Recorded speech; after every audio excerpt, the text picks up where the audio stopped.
Good morning, everyone.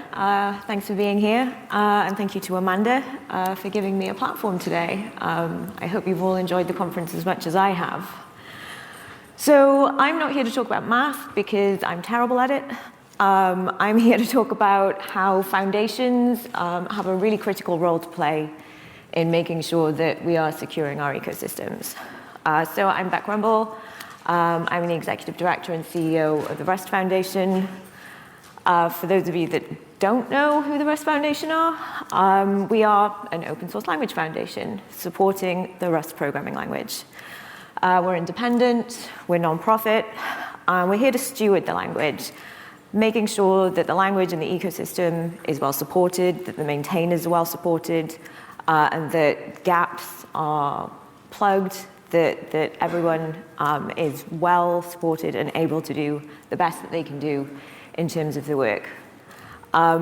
We want to support and sustain Rust. We think Rust is awesome, and I imagine quite a few of you here will know quite a bit about Rust and how it's really sexy right now. Lots of people are really excited about Rust right now, which is exciting for us. We were in here yesterday and we were hearing from people at the White House going, "You should totally use Rust." So we're riding a bit of a wave at the moment, which is great. We're very excited. But yeah, we want to do all the stuff to support the language. It's the maintainers themselves that actually they do all the really creative, really complicated work to develop the language. So in terms of security-wise, where we are, where open source is, we know open source is everywhere in terms of in products. But in terms of geography as well, as Sal was saying earlier, there's no borders when it comes to open source. One of the things that we're kind of seeing is lots of different governments and different regulators talking about their approach, what they think they're going to do. And there's a little bit of fragmentation there that is a bit concerning. So we're not in a place where there's a unified idea of where we're going in terms of open source security in general. Security has been criminally neglected. It's not been an in vogue thing until very recently. It's been kind of seen as a bolt-on after the fact for years. We'll do computer science or we'll build a product, and then you're going to buy something to bolt on the side of it that is security. It's not surprising that doesn't work. It's not surprising that if you go back after you've built something and try and make it something that it wasn't in the first place, it's not going to work that well. And again, echoing Sal's point, education in security has been really, really neglected as well. There are so many computer science courses that, they might kind of touch on security for like half a module. But so many people come out of universities having studied computer science and really still don't know a lot of the basics, and still don't know how interesting and creative an area it can actually be to work in.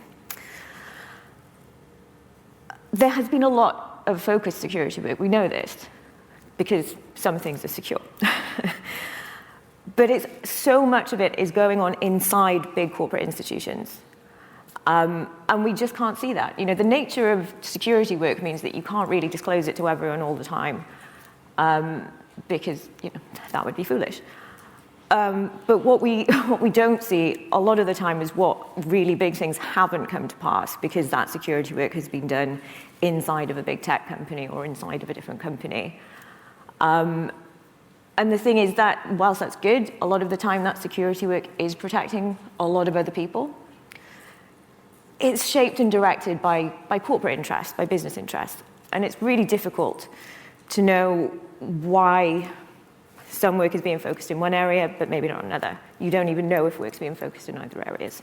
So we're not in a place where we even know really what security work is going on. And that's a problem. Because if we don't know where the gaps are, we don't know how to fill them. There's also this kind of widespread lack of coherent, coordinated investment that inevitably creates vulnerabilities. Because if you were going to look for those things, if you've got the time to go and look for those vulnerabilities, they are there because people are not working together. So we're not in the best place. But we're moving in the right direction, I think. We hear a lot about current regulatory momentum, especially the US, the UK, the EU. This is kind of catalyzing change. There's a sense that security is really interesting and it is really necessary and it's critical we actually do something about it now. So there is this great momentum that we can kind of take and move forward with. Unfortunately, there's not a lot of complete agreement on where we should be, where that final destination is. So these kinds of shifts in focus relate to regulation. Governments, as soon as governments get involved, you're talking about legislation, regulation. And I've put commercial products in brackets because, as many of you in this room know, when governments start writing legislation, regulation, these kinds of legal instruments, they're using terms like this that are a bit sticky when it comes to OSS. The Cyber Resilience Act in the EU, at the moment, there's a lot of people in OSS, myself included, that are a little bit concerned that the language used in that particular document doesn't actually reflect the reality of how OSS is. So there are contested terms that we need to make sure that we're pinning down in this kind of shift in focus so that regulation is actually appropriate. There's definitely an increase in focus, in investment from corporate bodies to support better security. So I have to applaud lots of the tech companies that are coming forward immediately and saying, yes, we totally want to put money into this. We can write you a check. Can someone spend it appropriately? We're very fortunate at the Rust Foundation to have a grant from the Alpha Omega program so that we can employ security engineers to work in our ecosystem. The establishment of OSPOs, this is great, and it's happening all the time. Every time I go to one of these events and I see a map of where the new OSPOs are, it's growing and growing and growing. So that's really good because we are having dedicated people that understand what we're talking about. If we're lobbying, if we're talking to government, they have a resource where someone knows what you're talking about when you're talking about supply chain security. And there's an increased understanding that security is linked to maintainer and contributor engagement, well-being, and compensation. That is so important. That's almost the last thing that people remember when they talk about security. A lot of security that, the end user is going to be affected, normal people in the world are going to be affected. But actually, investing in the maintainers, that's going to prevent so many things. So investing in our maintainers is kind of key to making sure that if we want to do anything really good with security, those people are kind of at the very front of that. So yeah, these are all good things. Regulation, I think, is a good thing. Increased investment, obviously, I think it's a good thing, but it has to be done right. Again, some of these things you all have heard from Sal earlier. You all have heard from other people at this conference. I don't think there's anything particularly controversial here. Why shouldn't we bake security awareness and development into computer science courses? It seems a no-brainer. We need to incentivize universities and professors to do that, though. There shouldn't be hundreds of thousands of people coming out only ever having done C++ now. There should be a lot more Rust language, for instance, in these courses.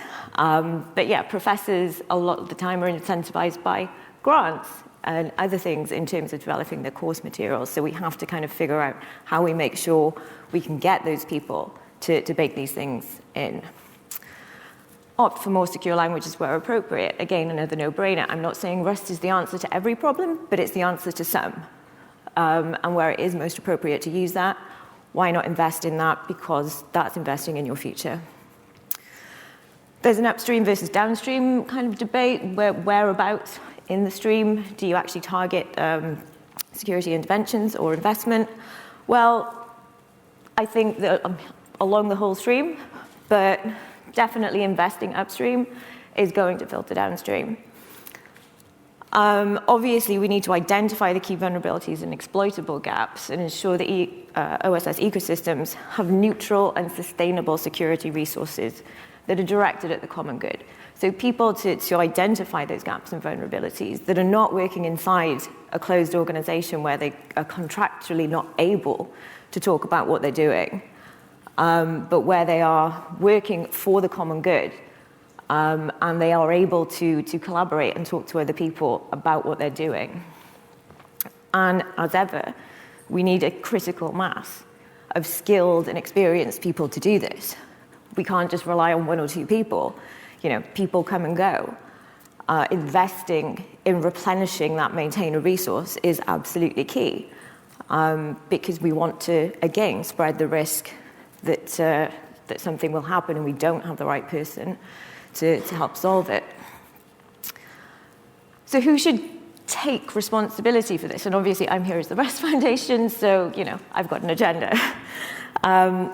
Governments and regulators absolutely should not be the people that take ultimate responsibility for this. They can't, they shouldn't, and they won't anyway. They can't absorb this burden, but they are a key actor in helping to shape how the rest of us are able to respond. They have a really critical role in trying to shape and compel the key stakeholders to act in a certain way. Corporations are, again, absolutely key stakeholders in this.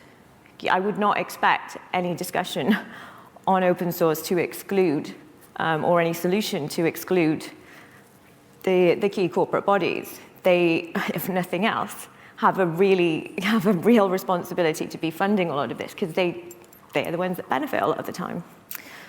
But they shouldn't be the be-all and end-all. Too often, market forces are left to shape these spaces, and they inevitably leave gaps. We can't assume that every business decision about security made by a corporate body will also be for the common good. Individual maintainers should absolutely not be responsible or liable for this. And I'm probably preaching to the choir in this room, but this is actually a surprise to some people, especially if you're talking to regulatory agencies or people that don't really have a history of working with open source. There is an attitude that, oh, well, if you wrote it, then it's your problem. You should be responsible for it. And unfortunately, that's a demonstration of how little an awful lot of people that touch on this know about how open source works. Individual maintainers should absolutely not shoulder this burden. And we cannot expect them to mobilize quickly or coherently or whatever if there is an issue. There needs to be a certain level of support and protection for maintainers, because security so often is absolutely not their fault. So everyone here has a role. All of these people are stakeholders, but the current situation demonstrates that this model creates huge gaps. So my colleague Paul likes to say that OSS is a bit like building and painting a house. You get lots of individuals turn up, each with different interests and different skills, and the kind of goal is to build and paint a house.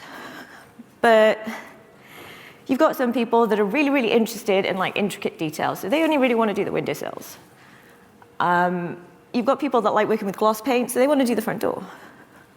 I turn up, and I only want to do the bit of the wall that's in the sunshine because I like it warm. You've got a guy that's going to do the locks, but he can only come between 2 a.m. and 5 a.m. when no one else is around. So you think he might have turned up and done something with the locks, but you're not really sure because he didn't leave a key. What you end up is you have something that's like a house, and it works okay, but it's not really right. There's bits that are left unpainted because no one was tall enough to get up there, or no one had a ladder. I could go on. But what I'm saying is the current approach means that there are gaps because whether people are turning up voluntarily just because they're interested, or their companies told them to turn up and do that bit over there because that bit's important to them. There are gaps, and there are things that don't work or don't work together because there hasn't been a coherent plan and no one is stepping up to say, oh, well, that support beam in the middle actually is really important, so why don't we all pitch in and fund that bit? We're left with gaps currently. So I think this is where I give my proper pitch as the Rust Foundation. I think we as the Rust Foundation and other foundations in the space have just this really critical role to play here, because we have no other interests apart from making sure the language and the maintainers and the people that use the language are happy and well supported and it works. If Rust programming language starts becoming the language, people go, oh, I wouldn't actually touch that because it's too buggy or it doesn't have the right functionality or whatever. There's a problem there. We don't want that. We want people to love Rust and we want people to use it. And we're non-profit. That's our only reason for existence. We're not here for developing money other than to spend on the Rust programming language.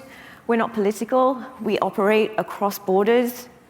So we're not beholden to the US government, EU, the UK. We have to consider everyone that's in our global community. So while we do have to abide by regulations, and we do have to consider what the legal frameworks are in the countries that we operate in and we're registered in, we have no political interest beyond ensuring that we and our maintainers can continue to do their work. We work really closely with the communities. We're here for them. We also work really closely with corporate stakeholders because they support us through membership and through grants and other work. So we have really good relationships with those two very different stakeholders. We're able to create a bridge or to facilitate collaboration between those two worlds. We also have expertise in policy. We're used to talking to governments. We're used to lobbying and saying, actually, this legislation you're developing, that's not going to work. Or this will have unintended consequences that will hurt and hinder what we're all trying to do here. So we have that ability to talk to governments as well and try and ensure that we can influence things to the benefit of our communities. We speak to academics. Lots and lots of people want to develop Rust, for instance, into their syllabus. And we try and make sure that some of those materials can be shared, that they are as open source as the language. And we work with think tanks as well, who are kind of also operating in this space and thinking kind of outside the box of other kinds of solutions and places where open source can be useful. So we have this really rich tapestry of relationships that we're able to call on, and we're able to kind of facilitate things in a neutral space where, again, we're all kind of there for one neutral benefit rather than for a specific corporate interest. We have infrastructure, which is really boring to most people.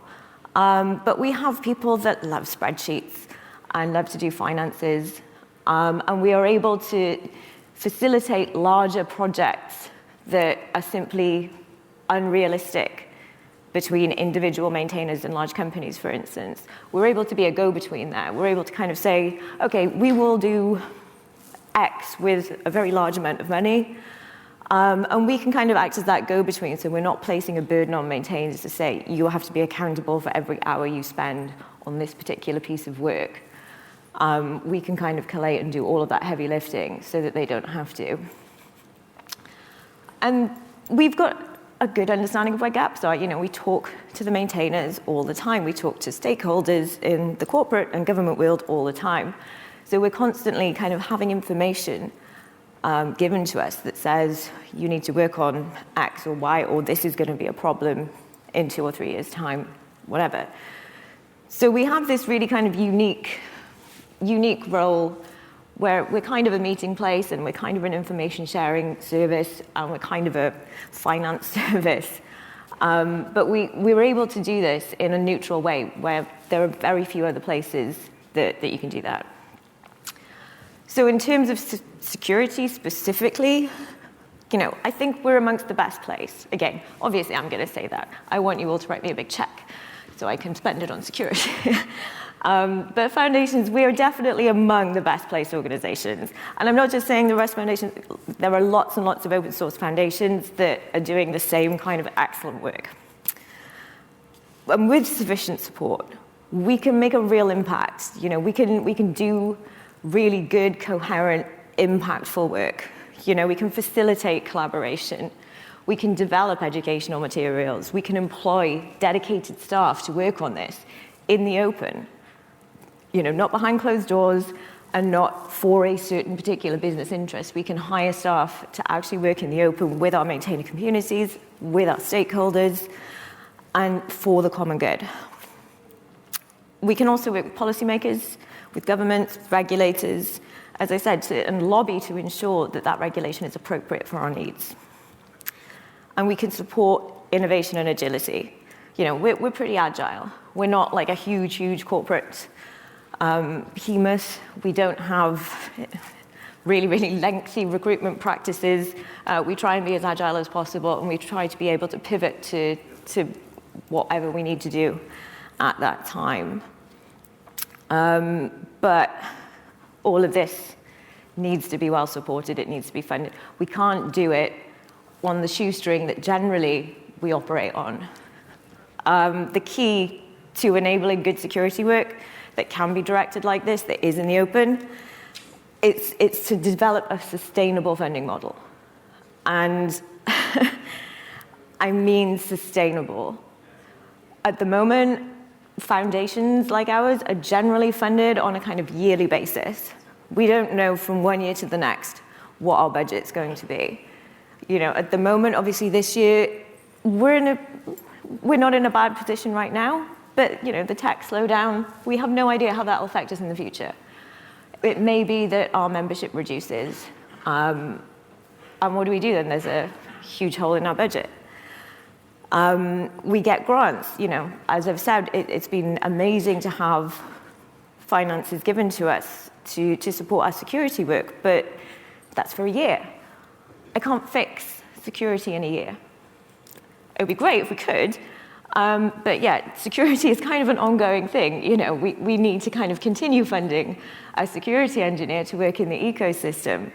But if you're a security engineer, which is kind of niche, at the moment, you're very in demand. You've got a very, you know, in-demand skill set, and we're only able to offer you a one-year contract. Whereas if you go and work for one of the big tech organizations, you've probably got a lot more job security, and you're probably going to get paid twice as much. So there's this kind of issue here where not only are we not able to provide job security, an attractive place to work for security engineers, we're actually competing financially with the very stakeholders in this that are giving us money to do this. It's a bit daft.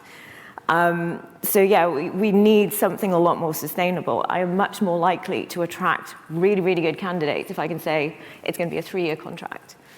1 year, sub-1-year contracts, it's very difficult to attract the right staff. SME tech. Do you know, some small organizations are amazing. They're so supportive. And they want nothing in return. So many are just so enthusiastic about the language, they just want to support us. But for every one like that, for every one small organization like that, there are like 50 or 100 that are benefiting and giving nothing back. And this is becoming increasingly unacceptable. You know, it's really, if we all want a secure place to live and work and play online, we should all be contributing to it. And governments should contribute. We kind of forget this. Governments use so much open source. I think the problem is half the time they don't know it, or most of them don't know it, but they do. And they should be leading the way. They should be setting a real example to everyone else that if you are using open source in your day-to-day, then you should be paying for it. Most importantly, though, they should be ensuring that there is a mechanism built into any regulation about security. There has to be a way that it's non-optional, because if it's optional, people will opt out. There really, really needs to be something there that says, okay, if you're using open source in your product, then, I don't know, you have to pay something to this central agency that will distribute it to open source foundations, and they can actually sustain the work that they need to do that will benefit everyone. So that's my 2 cents. Thank you very much for listening. I'm here for the rest of the day. If anyone wants to come and talk to us, we've got a table on the first floor. But yeah, just to say, I think I'm really enthusiastic and I'm really optimistic that we're going in the right direction. And I think if we're all kind of on the same page and we're all kind of pushing in the same direction, that we will see massive improvement and massive impact. So yeah, thank you very much.